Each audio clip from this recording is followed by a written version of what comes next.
stepped in a puddle.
My friend bought me pasta and it looks like little frilly rainbows.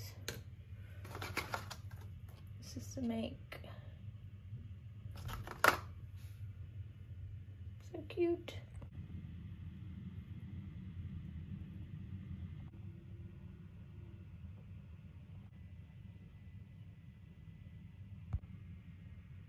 Et voila.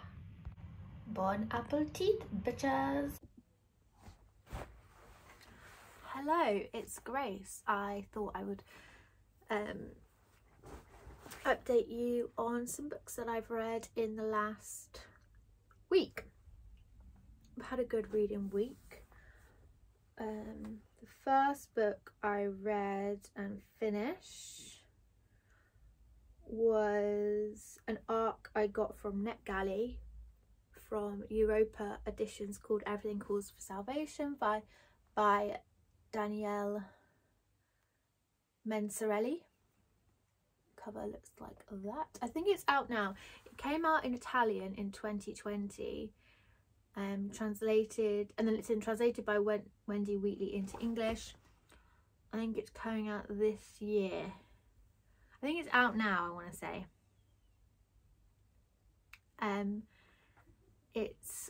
I think it's a piece of auto-fiction because the main character also has the same name as the author. Don't need to be a genius to work that one out. And it follows Danielle as he is forced to spend a week on a psychiatric ward following an event that nearly kills his father.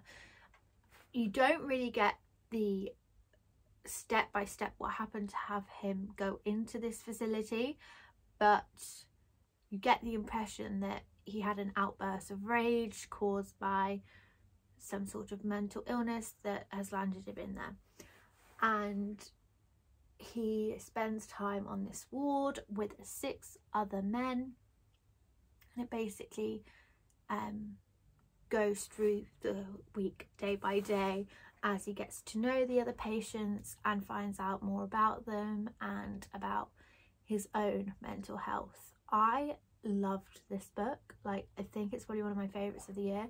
It was so empathetic, and so these characters, like, it's not that long a book. Like, I read it in one day. I think it's like only 100 and something pages, and I just got so attached to them.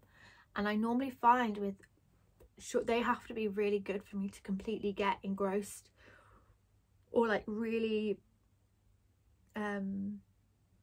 what's the word, when you're really like attached. I felt really attached to these characters, and it wasn't just that there was, like, on the ward there was 6 of them, and Gianluca, Giorgio, Alessandra and Mario, I want to say. So I can remember their names. Like, normally if you ask me a book to like give 6 characters' names, I wouldn't be able to tell you, but with this I could remember. I remember their stories, and it's just like a really good insight into mental health. I loved it. I thought it was so good.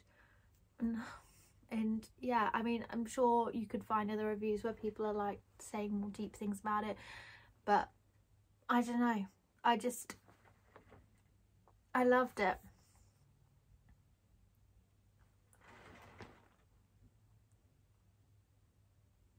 Oh, sorry, just got a notification. Yeah, I really love this.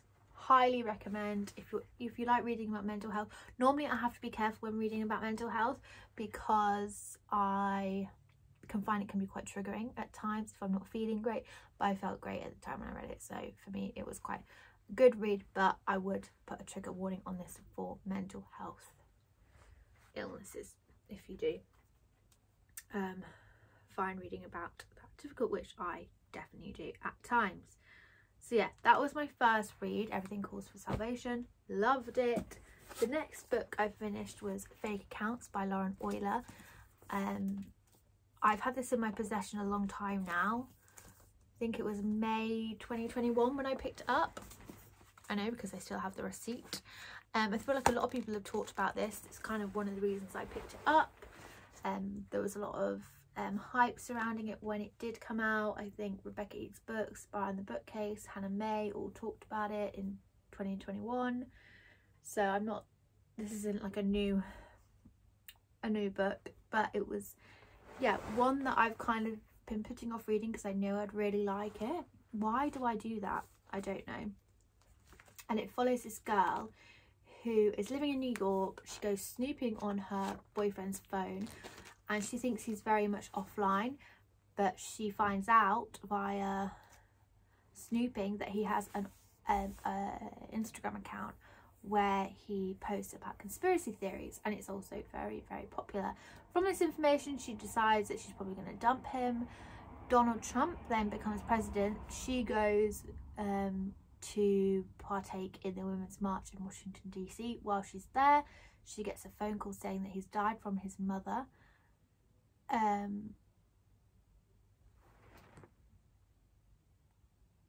Yeah, sorry, I got another notification. And it's kind of a bit strange, like it's very much you don't really know how it happened, all very sudden. She kind of, it feels like she's at a loose end. She doesn't really know what to do with herself. So she decides to go back to Berlin where she met said boyfriend, and once there she goes on a series of dates and always pretends to be someone else, hence I think the title Fake Accounts. I didn't know this until I watched reviews of this book, but Lauren Oyler is apparently the queen of the takedown, and she makes fun of not makes fun of, but I feel like she critiques writers that write like in vignettes. And from reading this book I've realized that even though I feel like this way of writing is very of the moment, and I've read a lot of books like this, I never ever remember what happens in them, like ever. And I know they're beautiful writing because I'll dog ear them and I'll highlight and I'll be like, oh, this is so beautiful. And then you ask me a month later what this book was about or what was in it, I wouldn't be able to tell you. But the majority of it is written like just normal text, and I found that really interesting, how she was quite just sassy about the whole idea of fiction writing. I don't even know whether it's because I know she lives in Berlin herself, whether some of it is auto fiction. Anyway, I really loved this. It was so clever, so much to it.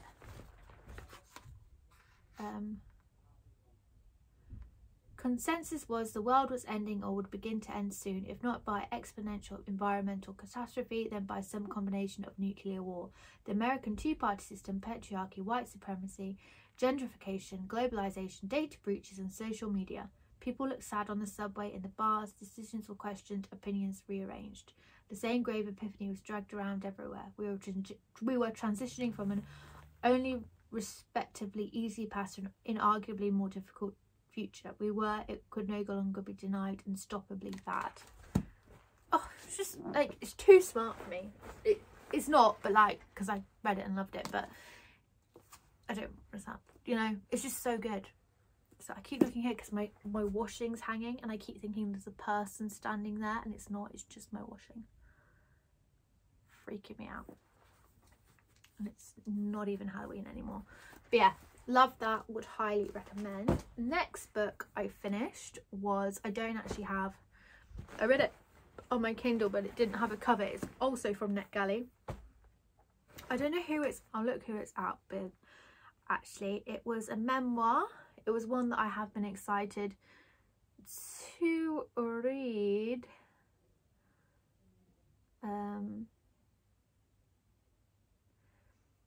It was A Visible Man by Bloomsbury Publishing. A Visible Man by Edward Enninful. I love fashion with a capital L, with a capital F. Love it, love it, love it. And if you don't know, Edward Enninful is the editor-in-chief of British Vogue. He also has worked at W and started his career at ID magazine. He's also worked for Calvin Klein, Dolce & Gabbana. Like, he is a big guy. A big name, sorry, not like a big guy, like a big name. A big name in the fashion industry. And he's from Ghana originally, moved over to London, I think when he was in his early teens, I want to say. I think I remember, yeah, I think it's early teens. And oh, it was just, it's one of them dream stories where he was just like young, trying to make it, hanging out with everyone else who was trying to make it at the time. Kate Moss, Naomi Campbell, Lee McQueen, like all these iconic people that you love in the fashion industry. He's just all friends with them and just hanging out, and they're all like, you know, navigating their careers. And it was just it was like, what's the word when it's like catnip? It was catnip to me. And his predominantly his work has been based in styling. I also think from reading this, he's a writer, like he is a good writer. I think that's kind of where he started out, but styling was always something that he really loved, like just clothes in general, and that came from his mother, I think, who was a dressmaker back in Ghana, and she also did it in England when she moved to London when she could, and just the love of clothes and the appreciation and the stories that you can tell with it. And he's just someone who obviously loves his craft and who loves what he does, and there's nothing more, for me, more warms the heart than someone who feels really passionate about what they do. And when it's something that you're also really passionate, it just warms the cockles of your heart. So yeah, I would highly recommend that if you're into fashion or you like reading memoir. I think it was a good memoir. It wasn't very long. Yeah, loved it. It was so good. Yeah. And then at the moment, so there are 3 books I've finished. I'm reading at the moment Omelette by Jessie Ware, which I included in my birthday haul. I'm about 54 pages into it. I like the writing, I think it's good, but like I think it's a bit disjointed, the order of it. Like, she'll be talking about one thing, then she'll go into something else, and yeah, I'm finding it quite, for me it doesn't really flow very well, but I do like it. I'm enjoying as well the friendship elements to it. I feel like there's a mixture of like the relationship between her mum, her husband or boyfriend when she was younger, and her friends. I'm really liking that mix of relationships that she's discovered, like talking about in relation to food. And I think it seems very like, she obviously loves food, but it's not pretentious at all about food. Like, it's very, like, there's a chapter called White Bread, and then there's a chapter called Toast, like shellfish, and like she talks about how to eat an oyster, but then she'll be like how to make the perfect toast, or spaghetti bolognese. Like, it's my kind of food that she's talking about. I'm also reading on my Kindle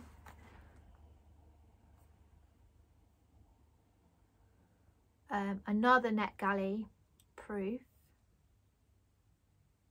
called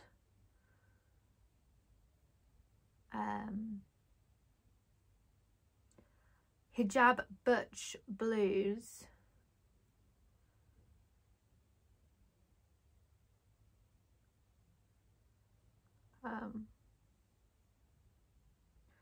Which I think I do. Oh, I don't think I have the cover for either. This is out by Hijab Butch Blues is out by Lamia H,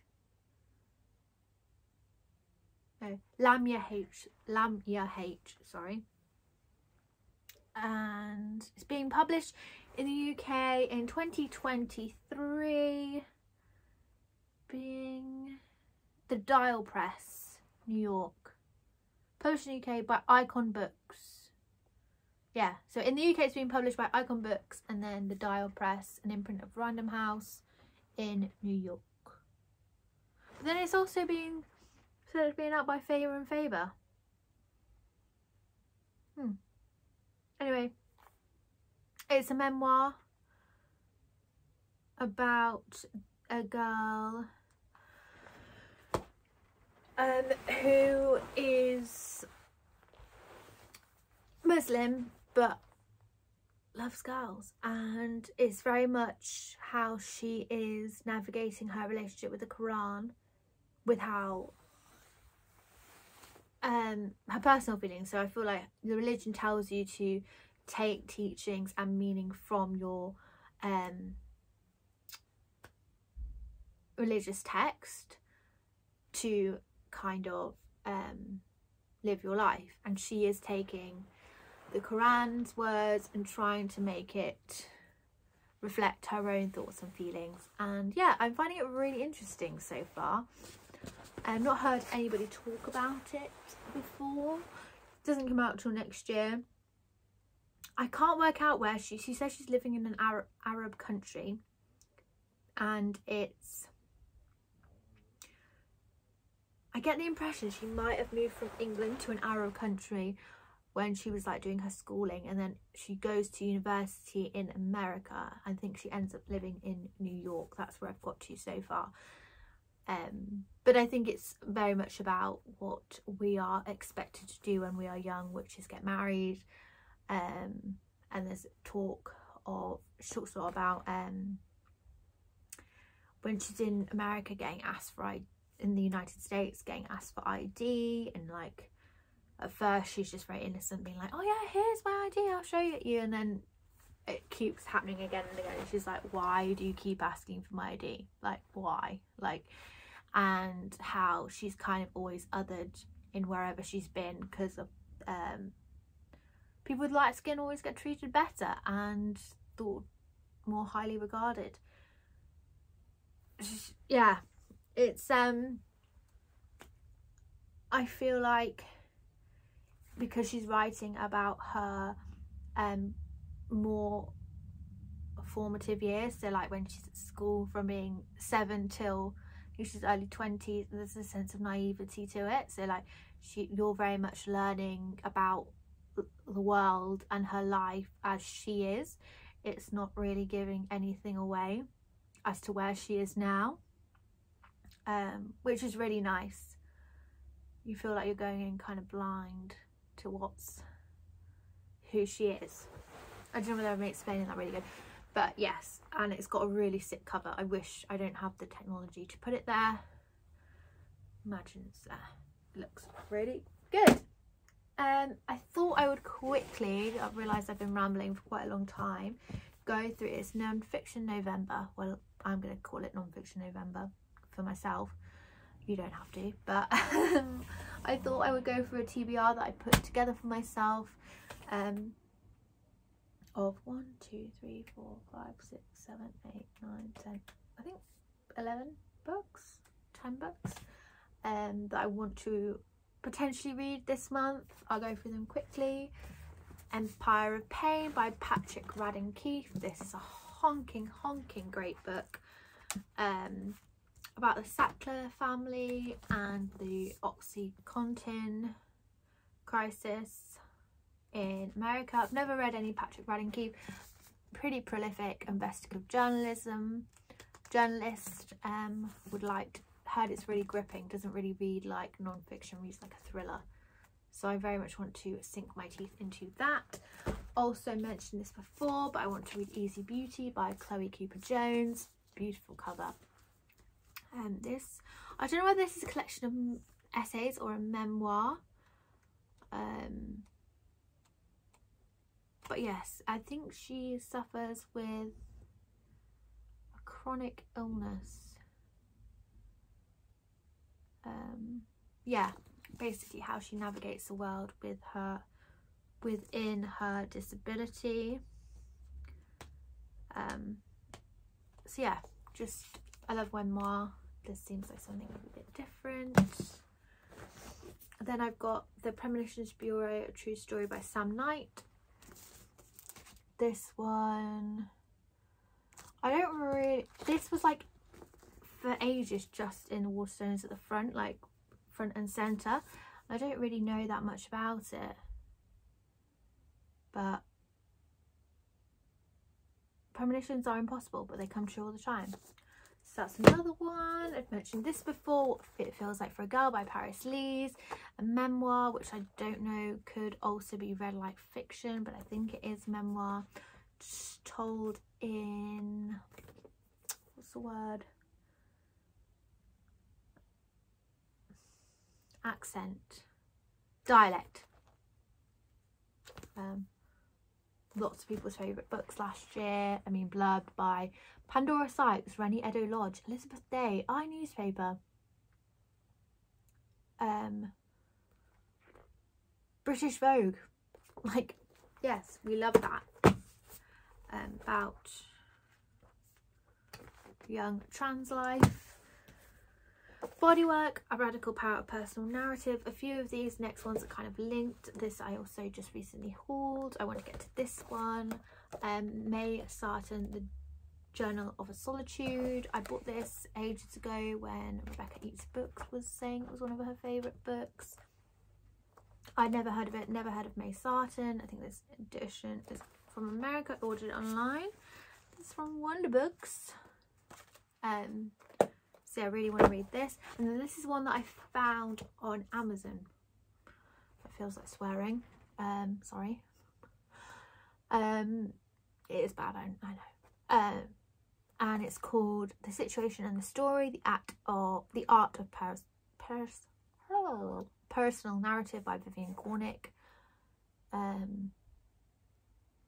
Guide to the Art of Personal Narrative. The memoir and the first person essays shows us how to write by showing us how to read, how to recognise truth when we hear it in the writing of others and in our own. Yeah, so I think these three would work really well together. I also went to Bath at the beginning of the year and bought some books from Persephone Books. Look at this beautiful end papers. This one is An Interrupted Life, The Diaries and Letters of Etty Hillesum, 1941 to 1953. Chunking, I love reading diaries, they're some of my favourite books. And this, I feel like it sold it to me because it was like told like it's an Anne Frank, like written the same time as Anne Frank. Yeah. So Second World War, I think she lived in Germany, so sad, but yeah, really want to get to a Persephone book. Breaks by Julieta Singh. This I picked up for my birthday last year, is billed as a letter to her 6-year-old daughter. The Breaks is at once both a celebration of queer family making, communal living and brown girlhood, and a profound meditation on race, inheritance and queer mothering at the end of the world. Luminous with love, fierce with determination, it is unafraid to face the greatest of universal challenges with answers emerging from a place of hope and tenderness. This came out with Dawn Books Originals. Really want to get to that. It's been on my shelf for too long. The Right to Sex. Also heard a lot about this. It looks quite dense though. Feels like a must read though. Lisa Taddeo, one of my favourites, blurbed on the front, and Gia Tolentino, who I also love, blurbed on the back, so you know it's good. Also, I chose Elena by Lucia Osborne Crawley, which I also hope to read this month. It's very optimistic. I doubt I'll get to all of them. I want to read some more on my Kindle. I have some more proofs from NetGalley that I really want to get to. Thank you so much to NetGalley and the publishers who enabled me to read A Visible Man by Edward Enninful and Everything Calls for Salvation. That's what it's called. Loved both of them so much. They were probably one of my top books of the year. Also, what else have I got to show you? Oh, I bought my friend, it arrived after I left to go to her birthday party. I need to send it to her.